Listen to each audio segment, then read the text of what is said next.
Hey guys, what is going on? This is card number 5, and today we're going to continue our top 10 series, moving on to shortstops. I think this list wasn't too difficult to put together. I really don't. I think that when we get into like the top 6, that there's a lot of players that you can make an argument that could be interchanged. But overall, I don't think the list was too difficult to make. I really think the honorable mentions in the top 10 were all pretty much common. I won't say common sense, but it wasn't too difficult to put together. I'll just say that. So let's go ahead and get started with honorable mention. Our first honorable mention, he did not make the cut, guys. Top 10. Honestly, I thought about leaving him out of the honorable mentions, but the fact they gave him good contact this year versus righties, I had to go ahead and include him. And something else that this will kind of sound silly, since bunting is more attribute driven this year, and Ozzy has really good bunting, I really feel like there's a place for a hitter like this. He is a switch hitter. Basically, what you guys want to do with somebody like Ozzy is you want to contact swing a lot, try to put the ball on the ground, between shortstop and third, try to run out some grounders, do some hit and runs. And I'm not saying to try to drag bunt with him, but he can move runners over this year. He's always been a good defensive shortstop in the game, usually the best, but he's not going to hit for any power at all. But I want to go ahead and throw him in there for honorable mention because I think he does have a place in this year's game. The next shortstop I want to include as an honorable mention, he did not make top 10 either. Yes, he hits lefties really well. Well, I shouldn't say really well, just well. He has 80 power versus lefties, 99 vision. All that's good, but the fact he only has 70 contact versus righties and 37 power just cannot make the top 10. Fielding is not bad, it's alright, and good speed, good stealing. Definitely a very solid card. I personally don't think it's really worth it to go out and get this card for the Reds Team Epic, but like really the place to use this card was the last event. Where it was lefty pitchers versus righty hitters. Another honorable mention, and I want to start off by saying before I get into these cards, is that yes, there are multiple versions of these cards. They're just a lot different. Like, I'm not going to bundle up the Correas, I'm not going to bundle up the Ripkins, I'm not going to bundle up the Hanleys, or the Tulos or whatever. They're a lot different. So this is the hardware Hanley Ramirez. 2006, and this is a nice little card. Now, I know that like Larkin was kind of a similar card, and he had slightly better hitting versus lefties. I'd still take Hanley though for a few reasons. One, his versatility, he can play first, third, and left. Two, I like his speed and stealing a lot more, so I think there's more value for a guy like this on your bench. Third, he has a little bit more pop versus righties, even though it's not a ton. I'll take that 53 power. That's you can call that like gap power. And really, I just prefer this card over the Larkin, but he still missed out on the top 10. Another honorable mention is this Flashback Drew. I was a huge fan of this card last year. It's kind of like a buffed up Brandon Crawford. Brandon Crawford has a little bit better fielding though, but I really like this card versus righties. He hits really well, 83-78. Versus lefties, he can hold his own, 64-64. Okay play vision, but really you're going to get solid defense out of this card, and he can hit righties pretty decent in my opinion for a shortstop. And the card I compare this the most to is Brandon Crawford. Crawford really doesn't have the hitting that the Drew has, and Crawford's been playing down a lot, so I don't know if he's having a poor year, if he's due for a downgrade or something. But the reason I really like Crawford is his defense is amazing. Probably some of the best defense you can get out of a live series guy. There's Andrelton Simmons as well, but I'll take Crawford. I do like Crawford's bat a little bit. He has a sneaky power versus righties, nothing great. He can occasionally hit a home run for you, 68 power. Versus lefties too, I usually do okay with him. He's just not a great hitter, but it's really, between Crawford and Drew, it's really if you want defense or a little bit more hitting.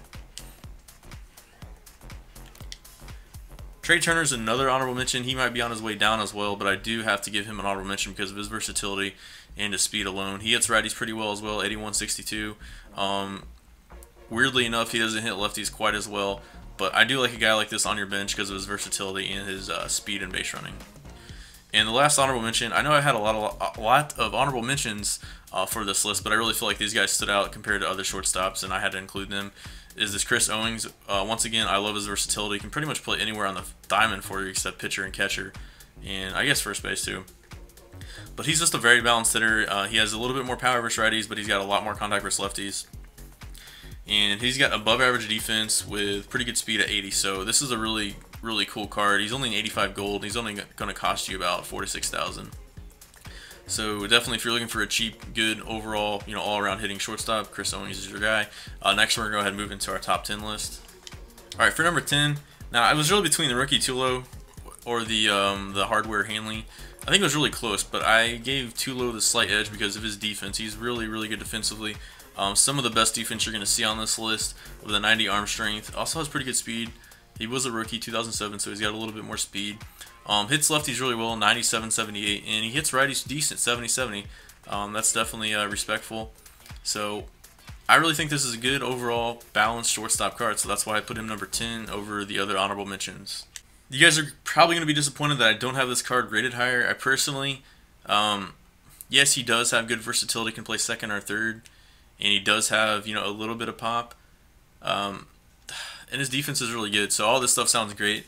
But personally, the cards that I have ahead of him, I favor a little bit more. And again, it all comes down to power. Again, he has sneaky power, you could call it. It's just not consistent power. He's going to fly out a lot to the warning track for you. He's got decent, you know, I shouldn't say decent. He's got good contact, and he is a switch hitter, so he has everything going for him. But I personally am just not a huge fan of this card. I just cannot hit consistently with it. Seems like when you square up pitches, especially, you know, since this, you know, the last few patches, the exit velo is just not there. The power is just not there. In real life, I think he's probably the best, you know, shortstop out of the core shortstops that you can compare him to. Him and Seager, you know, I would take him, but in this game, he just doesn't have the power that I want. And number 8 on our list, I'm going to go ahead and place this 89 overall gold Zach Cozart Player of the Month for May. I just talked about him in the last video. I really like his hitting. His hitting is fantastic. 76, 79 versus righties and 90, 89 versus lefties. Very balanced hitter. Defense is actually pretty solid as well. Now, I can tell you a few reasons why I prefer this card over the Lindor. I'm going to hit a lot better with a card like this. Even though Lindor is a switch hitter, I'm still going to hit a lot better. And by the way, this Cozart can play second or third for you as well. But I'm going to hit a lot better for a card such as Zach Cozart. And he doesn't cost you as much on the market. He doesn't cost very much at all. Lindor is going to cost you a lot more since he's a diamond. Secondly, their defense isn't too far apart. Yeah, Lindor has, I think, 90 fielding. This card has 83 fielding. So I would take this card in a heartbeat. The offense he's going to give you makes up for the, you know, I guess the slightly, you know, lesser defense compared to a card like Lindor. And number 7 on our list is going to be the Live Series Correa. Now, it was really close between him and Cozart because I kind of think they're very similar. As Correa has the inverse splits, Cozart has, you know, the conventional splits. Correa hits righties better, and then, you know, Cozart hit lefties better.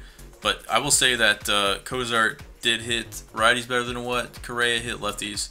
But I really think that the fact that Correa hits righties better, I would say that has more value in the long run because, again, 2/3 of your bats are going to be against righties.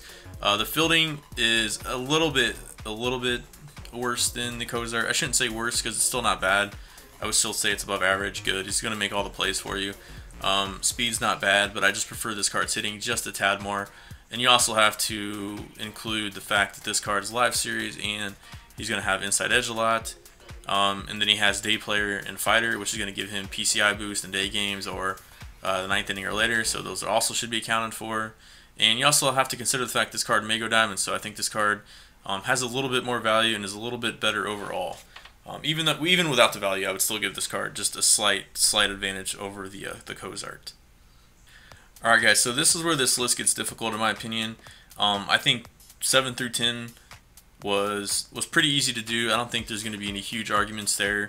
Well, I guess you could argue the Lindor. I just don't think he belongs in this next tier, I guess you could call it. It's really like 3 through 7. This was a difficult order to put these guys in for the second tier. So this is going to be number 6, the 94 Cal Ripken. And I'll kind of explain why I placed them ahead of one another. And when I do these lists, guys, what I'm asking myself is, which card would I rather have, you know, over the previous? Would I rather have this card over the previous, or would I rather have the other card? So that's kind of how I do them. It's really not any more complicated than that. So Cal Ripken, fantastic shortstop. He's kind of like the Tulo, has more inverse splits though, but he's a very, very balanced card, and you really can't go wrong if you have this card playing shortstop for you all year. You really can't. The one downside of this card is you wish he had a little bit more power. I kind of like the 70 threshold for, like, you know, if I'm looking for a good diamond player, I'm looking for that 70 threshold for power. He meets that criteria. However, again, they're patching it so much, it's hard to say what you really need. I know that they nerfed the power recently, so this card may have lost a little bit more value. But I really think that you know, if you're trying to get a card in the middle of your order, you probably want a little bit more power than the 70s. But I believe 70s is enough if you can square it up with power swing. He does got good vision. Really, what you're going to want out of this card is a defense. Is very, very solid defensively. So we're going to go ahead and move on, and I'm going to show you guys, or I guess tell you guys, why I prefer the next card over this one. So number 5 on our list is going to be the Impact veteran Hanley Ramirez. Honestly, this card, you can make an argument for being the best shortstop. It's really kind of preference. Now, again, I would take this card slightly over the Ripken. It's very, very close, though. It's hard to say, because if I needed somebody just to play shortstop, I'd honestly probably give Ripken the slight advantage. That sounds kind of weird. But the reason I like this card is the fact he can play first base. Now, I'm not trying to include secondaries for other lists, but they are accounted for when I am focusing on their primary and trying to rank them. It does give them a little bit more value. I will definitely consider that into their ranking. So I have this card at number 5, and the hitting is just phenomenal. It's probably the best hitting out of all shortstops. But the fact his fielding is really bad, you really don't want to play a card like this at short. You can play him at short. He is going to cost you some runs in the long run. So it's really a matter of, question is if you're going to put up enough numbers with him to counteract the lack of defense. But again, the reason I give this card a slight advantage over the Ripken is his versatility. I know that last Ripken can play third, but I'm mainly talking about first base here. If you can put this card at first, that's great. The other cards can't do that. So again, if we're just talking about a card where you have to play shortstop, I probably would put Ripken over this card a little bit, but the hitting is so good, and I find a little bit more value with this card. And moving on to number 4, this was a difficult list to put together here. I mean, this tier was very difficult, because honestly, Corey Seager is one of my favorite players in the game. He's got one of my favorite swings. He's a live series guy. He's usually playing up. He's got the quirks. He has amazing quirks. Homebody, breaking ball hitter. But guys, a few reasons here that I don't have Corey Seager higher. Well, honestly, the next 3 are just better overall. But the reason that I'm kind of scared to put him even higher over the next few guys, even though I probably hit better with this guy over almost anyone in the game, is I'm afraid he's going to lose value. He's going to go gold. I mean, he's just not hitting as well. So that's always in the back of my mind. But it was very tough to put this list together.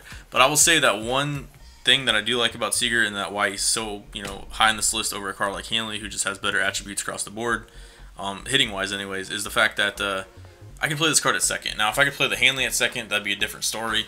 You can play him at first, but I love putting a guy like this at second base. He just fits there really well. He can still do very well at third base or shortstop for you as well. But for hitting wise, I would take this card over Ripken.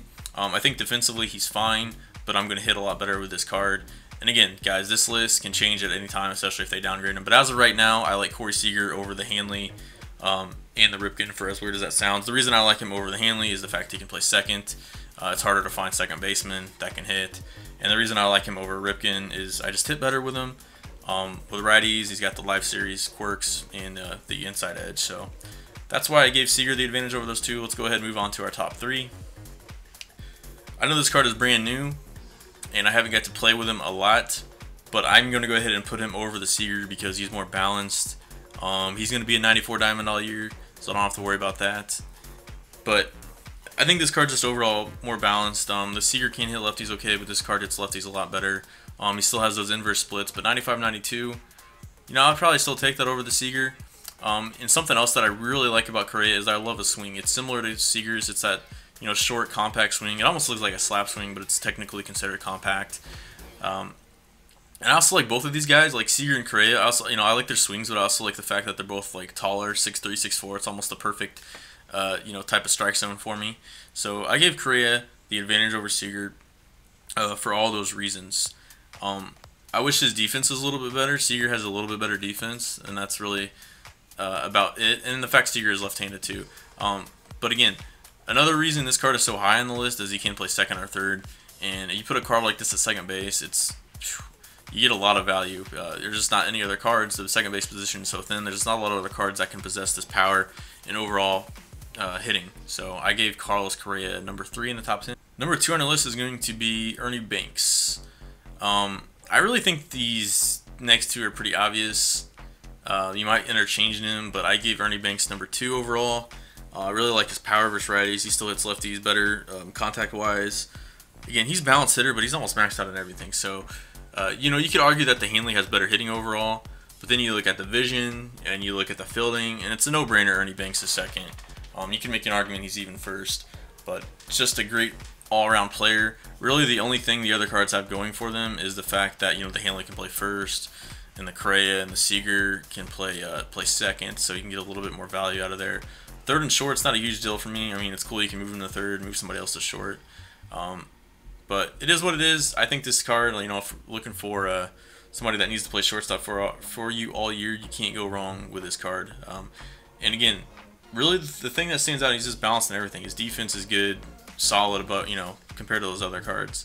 And his hitting is probably second right behind Hanley. We're going to move on to our number 1 shortstop. And in my opinion, the best shortstop in the game is this 99 overall Cal Ripken. You could argue that the Ernie Banks is a slightly better hitter, especially against righties. He has a little bit more power. But something that's really underrated about this Ripken card is he has 98 vision, so he's going to have a big PCI no matter if he's facing righty or lefty. And of course, he has good contact, but his PCI is just going to be that much bigger, and it's going to allow you, in my opinion, to power swing and hit the ball for more power anyways. Versus lefties, he's maxed out, 98, 99.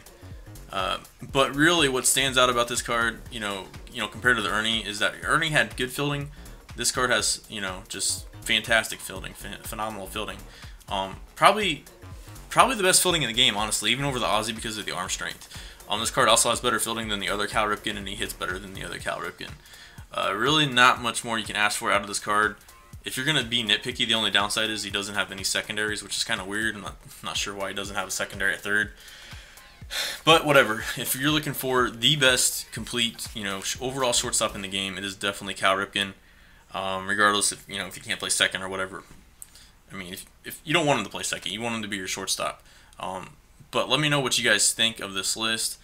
I know it was kind of tough to do the top 10, especially leaving Lindor out. That was kind of a surprise. Not Lindor out, but he's 9th, so I would expect some people had him higher. But let me know, guys, what you think. This is card number 5 signing out. Peace.